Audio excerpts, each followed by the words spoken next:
जश्न आज़ादी के हवाले से पाक आर्मी पारा नवाबशाह के हॉकी स्टेडियम में पाक आर्मी बेमुकाबला DHA जे टीमुन में 3 ॾींहनि वारी मैच जो इफ्तिताह पाक आर्मी के lieutenant colonel commanding officer Asim Noor, deputy commissioner Shaheed Benazir आबाद इब्राहिम जाफर ऐं ॿियनि कई। उन मौके ते प्रोग्राम में शरीक मेहमान सिंध TV न्यूज़ से ॻाल्हाईंदे चयो त बहुत एक अच्छा इकदाम है और आप लोगों को पता है कि हमारे पास यूथ है, टैलेंट है, लेकिन हम उसको यूटिलाइज़ नहीं कर पाते और इस तरह की अपॉर्चुनिटीज़ भी हैं। आप देखिए कितना प्यारा ये हॉकी स्टेडियम है।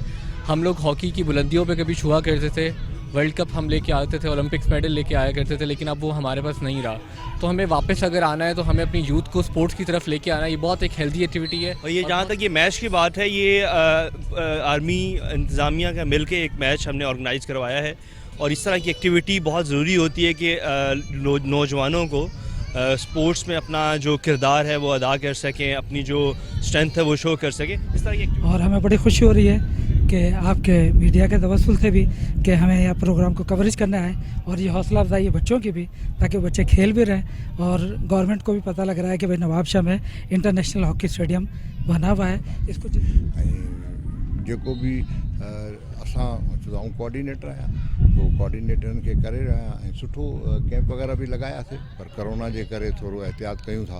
अॼु जेका मैच थिए थी पई पाकिस्तान आर्मी ऐं नवाबशाह डिस्ट्रिक्ट जी टीम जे विच में ॾाढी ख़ुशि आईंदा आहे ऐं हिते डिस्ट्रिक्ट इंतज़ामिया बि जस लहणे, पाकिस्तान आर्मी बि जस लहणे, जिन ही हिते एहतमाम कयो आहे। कोविड खां पोइ जेका सूरत हाल थी वई आहे, उन में नौजवाननि खे हिकिड़ी हिमत मिलंदी, हिकिड़ो हौसलो मिलंदो। हिकिड़ी टीम अथव आर्मी जी, ॿी अथव पंहिंजो नवाबशाह जी, ऐं सुठो आहे कि माण्हू इनकरेज करे ॿियनि बि यूथ खे कि अची पार्टिसिपेट कनि।